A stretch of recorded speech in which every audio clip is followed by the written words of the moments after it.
Olá pessoal, tudo bem? Hoje eu trouxe para vocês o primeiro vídeo da nossa sequência de vídeos sobre livros de vestibular, obras literárias que estarão nos vestibulares aqui da região, da UEL, da UEM, e alguns livros que são comuns a outros vestibulares aqui da região também e de outros Brasil afora.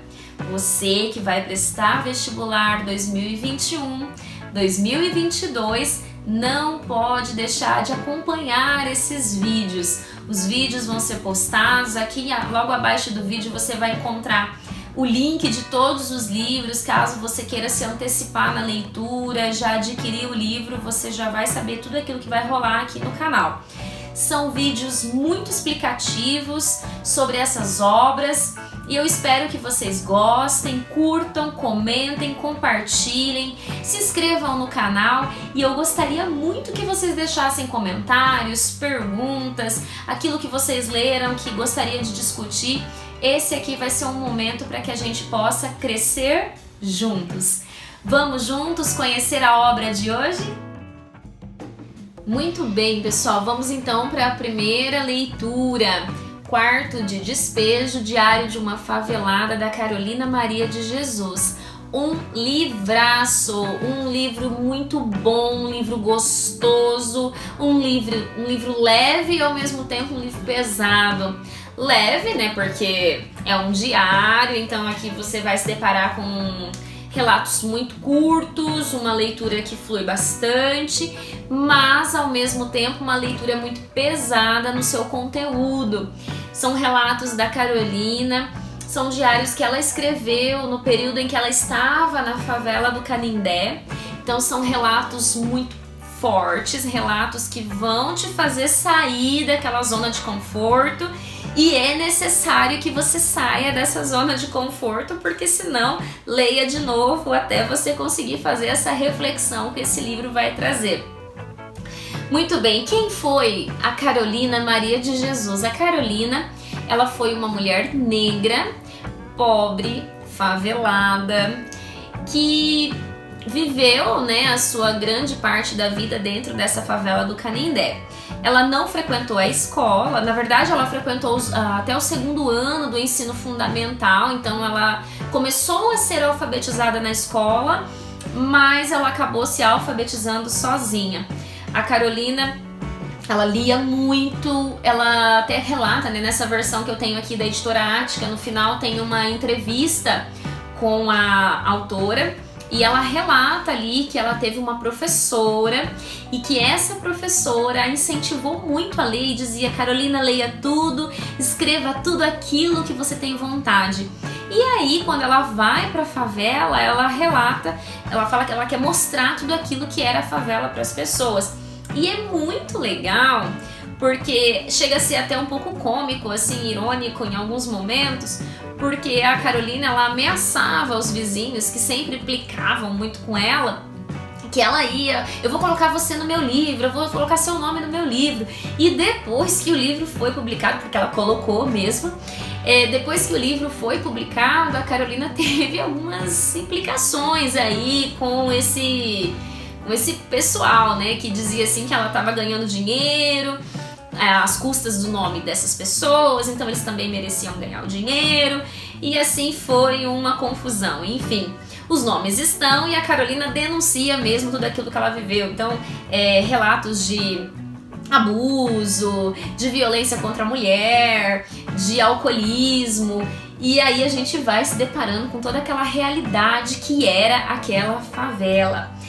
A favela do Canindé, ela era uma favela que não é tão comum como as favelas que vocês estejam, e eu também, acostumados a ver. Hoje a gente tem uma noção da favela muito urbanizada nos filmes, ou quem já visitou, quem já conheceu. Na nossa região não tem tanto, porque nós moramos no interior, né? Mas quem mora em capital, ou já visitou a capital, já concebeu a visão de ver essas favelas. O Canindé ficava ali na marginal do Rio Tietê, em São Paulo, e era no formato assim de barracão mesmo, de madeira, e as pessoas moravam naquele barracão, não tinha banheiro, não tinha água. Então no diário a Carolina, ela relata que ela saía muito cedo buscar água no balde para poder trazer para casa. Então, assim, é muito triste, porque aí, imagina, quando aquele rio, quando chovia muito, o rio transbordava e vinha todos aqueles excrementos, aquela sujeira para dentro da favela. Então, assim, é uma condição muito subhumana mesmo de se estar naquela situação, uma situação muito triste. E o sonho da Carolina, isso a gente vê no diário, nas entrevistas que ela deu depois, era sair daquela favela, tirar os filhos daquela favela. Ela tinha 3 filhos, o mais velho, ela não nomeia todos os filhos e nem também dá a idade desses filhos. A gente sabe que desculpa, a mais nova, ela chega a relatar em alguns momentos assim que a filha agora está começando a falar. Então a filha, ela conta um pouco sobre como tudo aquilo que acontece durante o dia quando a Carolina está fora. O filho mais velho dá muito problema na escola, e então assim, ela teve ali as suas complicações também, mas o sonho dela era tirar os filhos daquela realidade. O que a gente vai encontrar neste livro que fez tanto sucesso e faz tanto sucesso? Um retrato fiel da fome.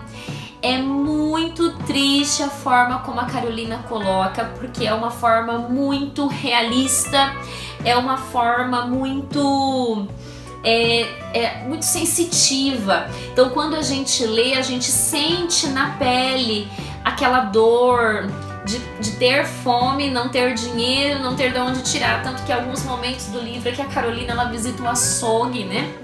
E nesse açougue vão outras pessoas e ela tenta tirar a carne daqueles ossinhos que estão jogados ali, né, pra lixo.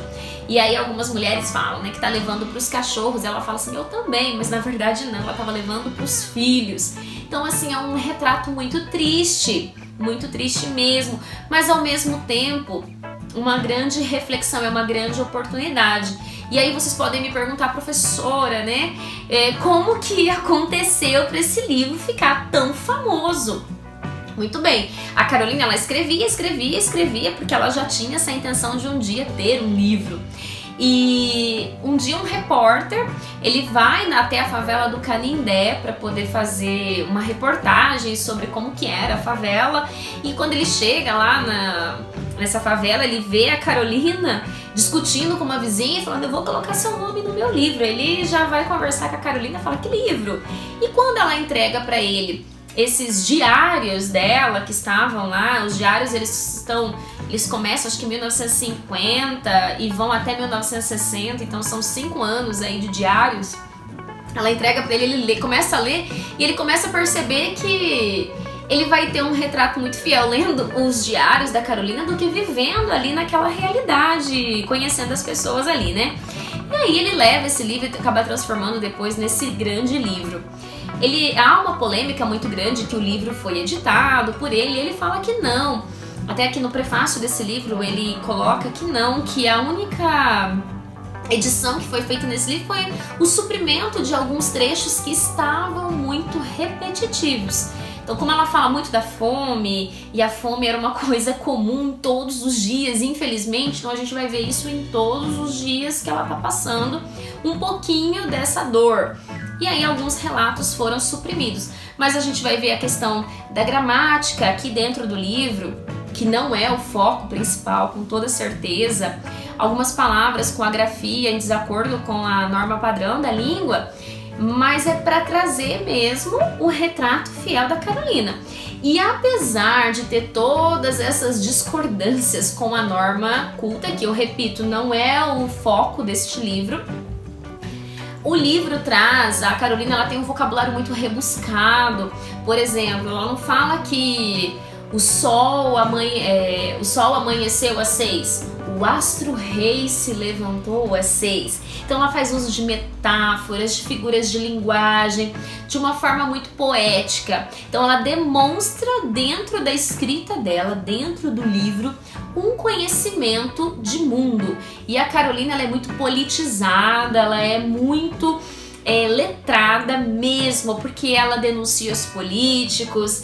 E quando ela retrata esse lugar, né, esse despejo, na verdade ela tá querendo jogar na sociedade, no governo, né? Ela até coloca aqui alguns momentos de assistencialismo que eles recebem, que na verdade não tem nada do governo. Ela mostra ali que um dia a gente deveria eleger políticos que já passaram fome para poder entender o que é a fome de verdade.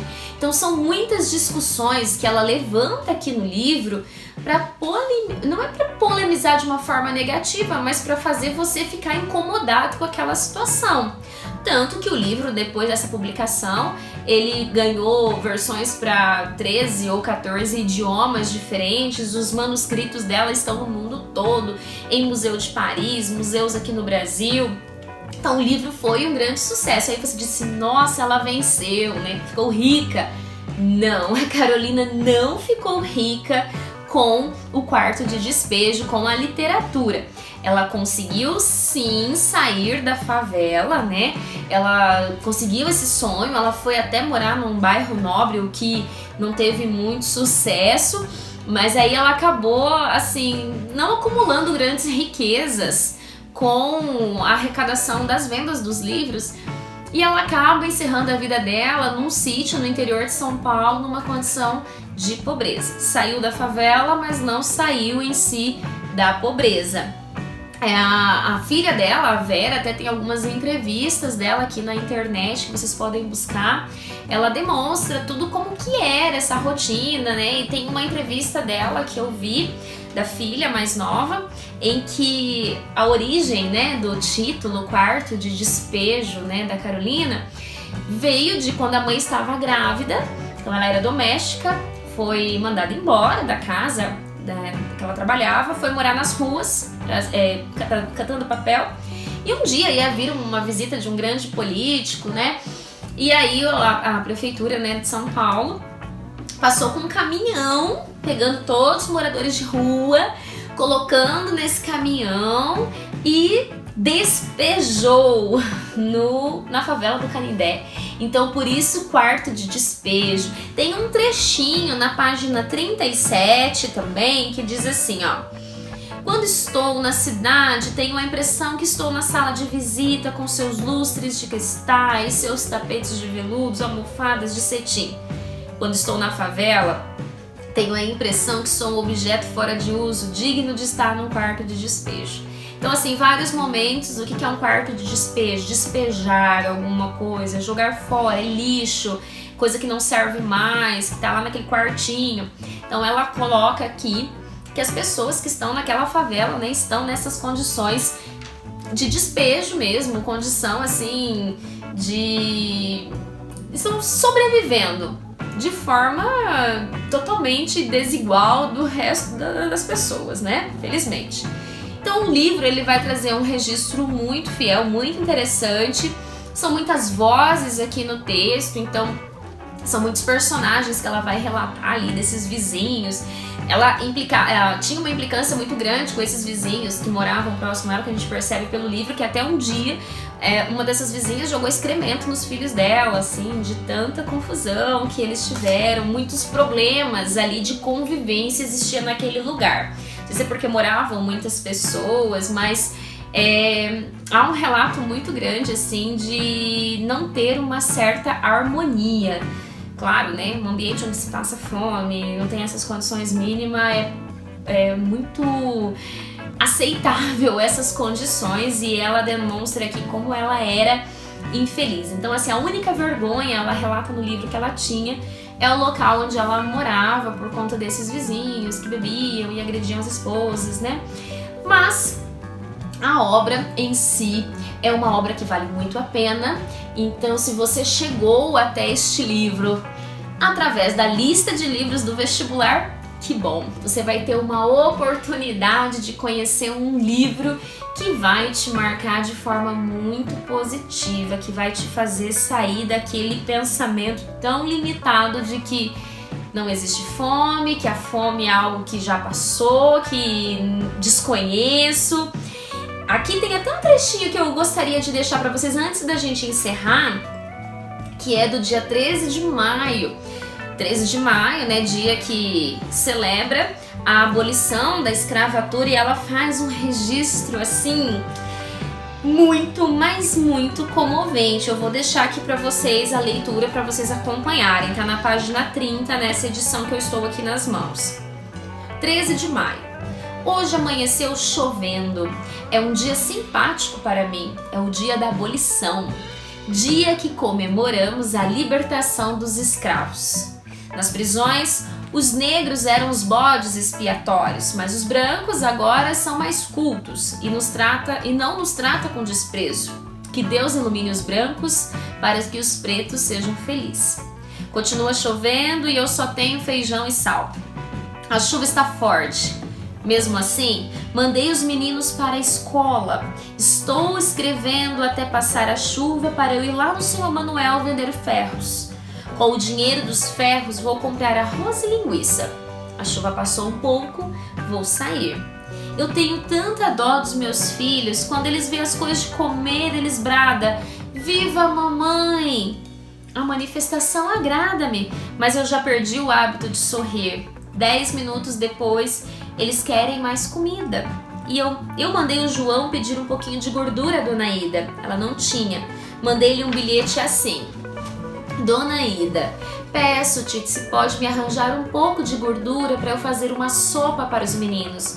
Hoje choveu e eu não pude catar papel. Agradeço, Carolina." Choveu, esfriou. É o inverno que chega. E no inverno a gente come mais. A Vera começou a pedir comida e eu não tinha. Era a reprise do espetáculo. Eu estava com 2 cruzeiros. Pretendia comprar um pouco de farinha para fazer um virado. Fui pedir um pouco de banha à Dona Alice. Ela deu-me banha e arroz. Era 9 horas da noite quando comemos. E assim, no dia 13 de maio de 1958, eu lutava contra a escravatura atual, a fome. Então, é muito triste esse relato dela. Tem alguns momentos que ela fala que doía a barriga, que ela até pensou em suicídio, que ela pensou em o suicídio dela e dos filhos para sair daquela miséria, daquela tristeza. E é muito interessante que no livro a Carolina, ela retrata tudo com cruzeiros, né, a moeda da época. E aí é um livro tão atemporal que ela teve uma sabedoria de colocar o que era possível comprar com aquele valor que ela tinha. Então, aqui, por exemplo, ela fala que ela tinha tantos cruzeiros que dava para comprar farinha, né, para fazer o virado lá. Então você já vai imaginando quanto que ela ganhava de dinheiro com aquele papel no dia. Então, assim, é muito, muito triste, porque a gente se depara com uma coisa que a gente fala assim: não, isso aí não acontece mais não, imagina, ninguém passa fome mais hoje. Passa, minha gente. O livro da Carolina, infelizmente, é um retrato de uma sociedade injusta, uma sociedade muito desigual. Então aqui você vai ver uma mistura de uma realidade de 1950 refletida em 2020 e um retrato de uma grande mulher, uma mulher que quis denunciar essa realidade, usou os recursos pequenos, aquilo que ela tinha, para demonstrar nos seus textos essa força que a leitura, que a escrita tem, o poder que a escrita tem. Então a Carolina, ela acreditava muito que a escrita dela chegando a outras pessoas transformaria a vida. E realmente, através da escrita dela, dos livros, ela conseguiu sair daquele lugar, ela conseguiu trazer a voz dela para tantos países, para tantos lugares, e agora chegou em você, não por acaso, para que você conheça essa história, esse relato, essa experiência vivida por uma brasileira. Então, não deixem de ler, não fiquem apenas com essa resenha, com esse resumo. É um livro que vale muito a pena. Vou deixar o link para vocês aqui logo abaixo do vídeo, caso vocês queiram adquirir. Então vocês, por favor, deixem comentários, perguntas, que aí eu vou respondendo para vocês. E se tiver ficado alguma coisa também, eu volto aqui e faço comentário. E pra gente encerrar, Uma frase da Carolina: quem não tem amigos, mas tem livros, tem uma estrada.